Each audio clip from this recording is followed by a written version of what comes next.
We're going to the recording studio. Forever drunk. I want to be forever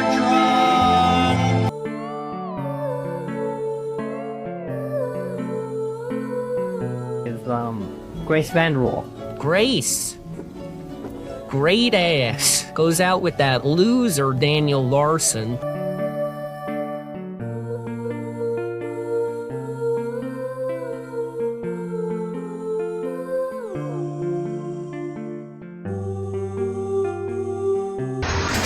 Merry Christmas! We're live on YouTube. Somehow, some way, Joshua Block World of T-Shirts just keeps enthralling me with new freakouts, crashouts, incidents at different areas across New York City, and I'm very grateful for that, because I feel like a lot of the other cows, they're not doing it anymore. They're just being kind of lame, and Josh, he's pushing the pedal to the limit, baby. He's going hardcore. Now, there's a couple incidents that we're going to talk about. There's some random moments we'll discuss as well, but we're mostly going to focus on the Times Square incident and the Coney Island incident. I also want to point out in this intro sequence that Josh is planning on going on a cruise, and it's happening sometime in October, and it is going to be the biggest disaster I think we can possibly imagine. He's going to end up in the brig instantly. How the hell are security not going to throw him into jail right away? You don't think that he's going to get drunk enough and threaten to jump off the edge of the of the boat? I don't know, man. It seems like a not great combination, to put it at the very least. And so we'll get there when we get there, I guess. Somehow Josh just keeps coming out with banger after banger after banger, and I appreciate that. But first, we have to focus on what's been happening recently, and those are the crash outs that he is continuing to do. The summer slam dunkaroonie ending just didn't really happen. He just keeps it going. That bucket, I think people could also use it when they drink too much if they have to vomit, right? Yeah. To not fuck up the floor or someone their friend's house. Or they could just put up ice and... So Josh is planning on having a Halloween costume, which is like put the candy in the bag and it's a bucket and stuff like that. I'd be mad curious if people order this, if it actually shows up. I don't know who Josh is going through to produce this stuff, but you have to love the shade that Mr. Based is throwing here. Yeah, you know, that's a great bucket. It'd be really nice to use to avoid throwing up on your friend's floor and ruining his flooring. Clearly insinuating that Josh had a little furdy-dirty, just released the bowels right onto his floor and probably just kept on drinking, baby. He had to get back and look at his phone 2 inches away from his face. Really? You got a good ear. Josh, put the fries in. Yeah. Wow, that's awesome! No, it's not. Bro, that's a tribute to how awesome you are. Stop No, it! that's making fun of me. No, that's saying you invented a phrase. I mean, I love the PR damage control that Mr. Based always tries to spin zone whenever it's relating to Josh. Obviously, this is insinuating, trying to make fun of Josh, because as we've seen recently, his trigger, his sleeper cell agent word or phrase is put the fries in the bag. As soon as that happens, he starts gnawing on his hand. He's sprinting in the other direction. He's running at you like Terminator 10,000. It doesn't matter. He's gonna get you. He's gonna destroy you. All because of that stupid simple phrase that he said at a McDonald's employee. And now, because he's not this rich hoity-toity guy, it's coming back to bite him in the ass. And he's actually self-aware. Obviously, Mr. Bass wants to try and, coerce him into thinking that he can reclaim it and it can be his own thing. But first, we have to focus on his Times Square freakout, his interaction with fans. Mods, please always tell me what's going on. Hey Josh, big fan. Can I get a picture real quick? No. Ugh, no. You just have to love the brutal honesty, right? I mean, every time that a fan ever comes up to interact with Josh, he has no interest in interacting with them. Because somehow, well, I guess we've discussed his paranoia that he's been developing over time, so he probably does think that everybody's out there to get him, so it kind of makes sense. But at the same time, he also has this delusions of grandeur that he is this bigger than life persona. He can't be messing with the peons below him that want to interact with him, which is so funny because obviously, like, anytime that you do content creation online, right, you understand that your audience is, you know, lockstep with you because one can't exist without the other. So you have to collaborate with them. But Josh, he's got Mr. Based. He's fallen in love with him. He's fallen in love with alcohol. He's going on his cruise soon. Why in the world would he have to take a picture with some dweeb that comes up to Mr. Bass' stoop? Get out of here. I'm his cameraman. Be nice. Be nice. Hey, be nice to me. Why are they mean? Because they're punks? Why do they always hang out there? I don't know. It's like, Why do they always hang out there?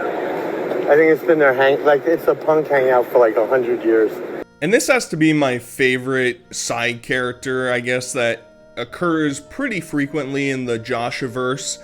Are the punk dudes that hang out around Mr. Bass' apartment that call him out instantly every time that he walks by. And in this particular instance, they were saying that he's farming Josh for views, which is true, 100% true. And Josh, you know, every once in a while you sort of start to get this idea that things are starting to connect. The 4 brain cells in his brain are starting to sync together and form one coherent thought, but he never really pieces it together because I feel like we're at the point now that he literally just goes second by second in his life. He is literally never anticipating anything outside of the cruise, I guess, but every other aspect whenever he's just wandering around outside is just, all right, let's see what happens now. Oh, let's see what happens now. Oh, let's see what happens now. It's never, you know, maybe I should pack it in. Maybe I'll go. I'm surprised that Josh hasn't reached the point in his alcoholism where it's just like wandering around and interacting with people will be so tiresome. He just wants to drink. I'm surprised that we don't have like an ass imprint at some local bar that he just sits at all the time nonstop, and that's just the content from here on out. I'm surprised we haven't reached that point yet. Maybe that's coming down the line. We just missed our car. Taxi, yeah, taxi. Right here, come on. Roll the t-shirt! Roll the t-shirt! I'm trying to get away. Oh my God, bro! I'm so confused. No! Don't push the fries in there! No! Stop it! Hey, boy, bitch. Shut up. Hey, how are you? We're big tippers. So you have to love all of this. The first taxi driver notices instantly that this is not the incident I'm going to get involved with. You see some bald freak and his disabled alcoholic buddy with a camera out wandering down the street, and a group of dudes chases him yelling his name, and he's like, yeah, I'm going to pass on that one. And in order to coerce the next driver, you have to convince him, yeah, well, we're big tippers. And when he says we're big tippers, I imagine that's, hey, Josh, can you cover this one? Hey, Josh, can you take care of this? And so he's running in between the cars. They're chasing him with cameras. It's just a good, great fun. And Josh has some introspective thoughts as he sits inside the taxi. I have to get a real job. Maybe I should just work at Burger King and stop posting. You just recorded one of the greatest songs ever recorded in the history of the world tonight. Maybe I should just get off TikTok. Josh, do you have any idea how beautiful that? There's like an angel singing it. It was amazing. So I guess I forgot to mention that this was also right after they did the recording for Forever Drunk. So now he's wandering around the streets getting bullied by random people. And obviously I think this is all just bait. But I do think he is starting to reflect on some of the elements that exist in his life, because he keeps talking about how he wants to leave the United States, how he wants to get away, and he'll even reference later during the Coney Island incident that maybe he doesn't need his phone, maybe he doesn't deserve his fame.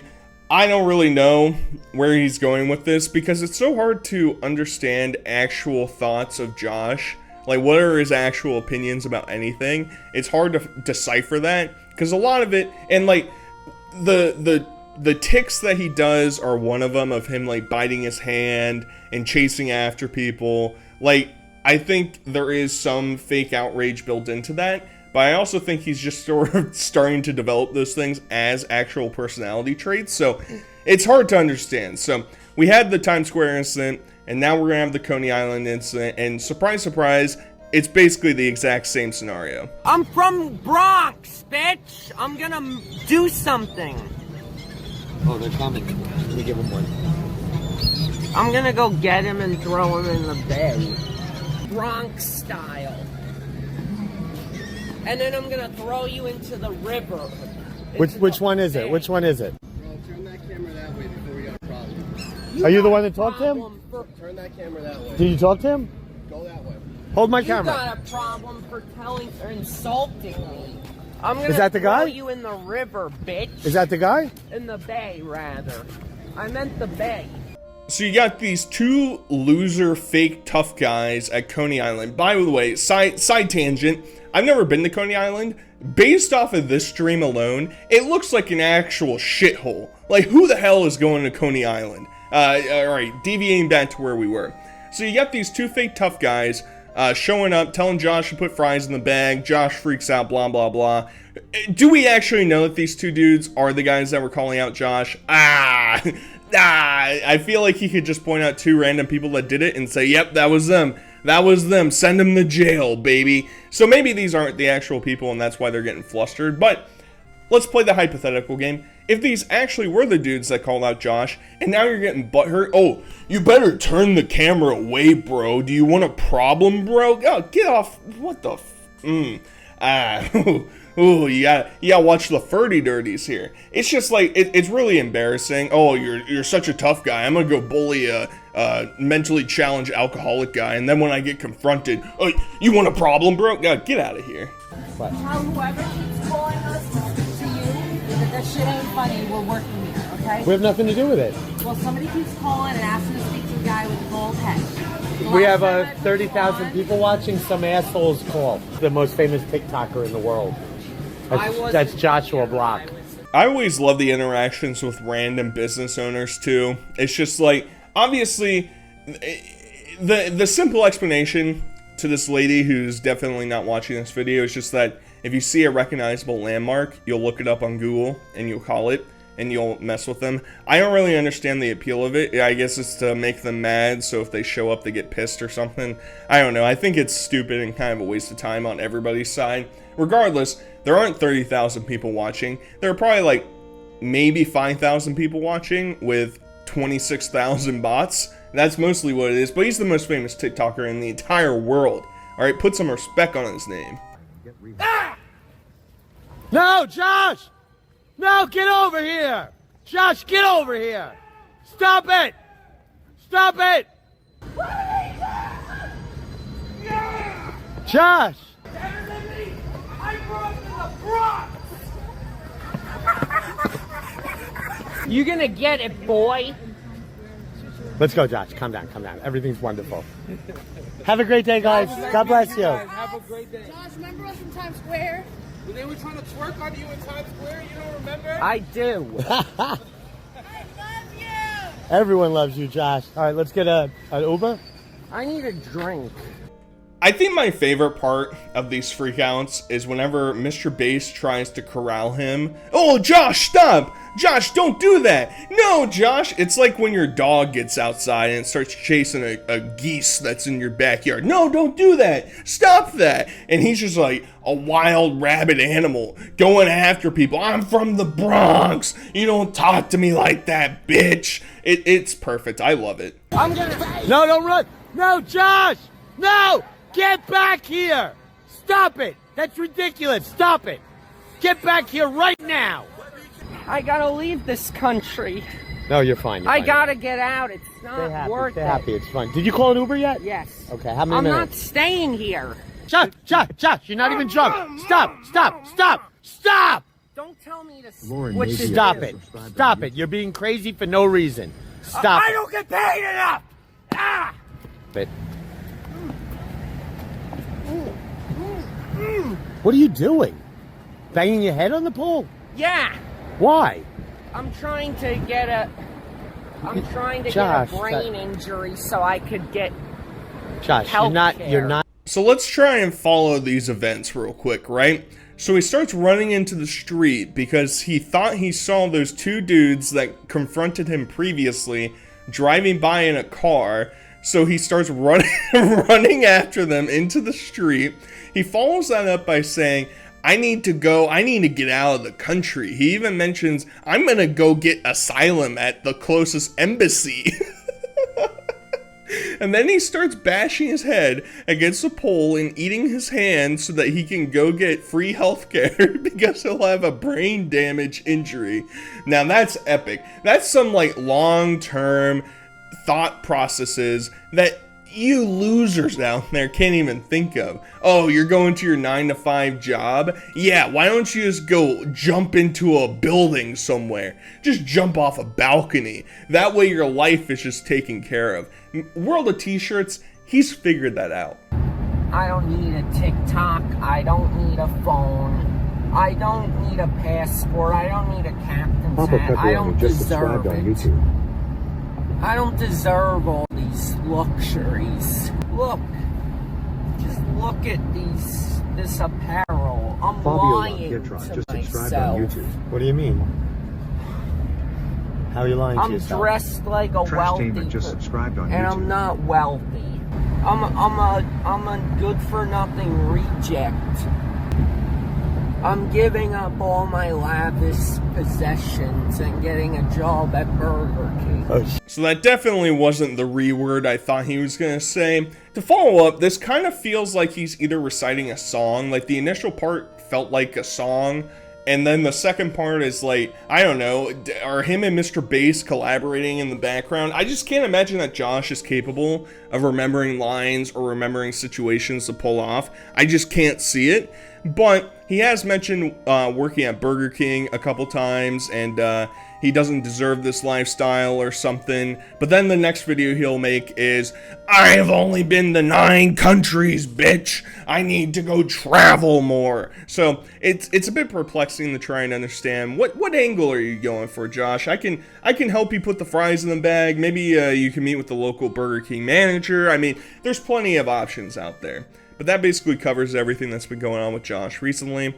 I'm almost positive more things are coming down the pipeline because how could they not? Every week there's something new. So until next time, I'll talk to you guys later. Peace.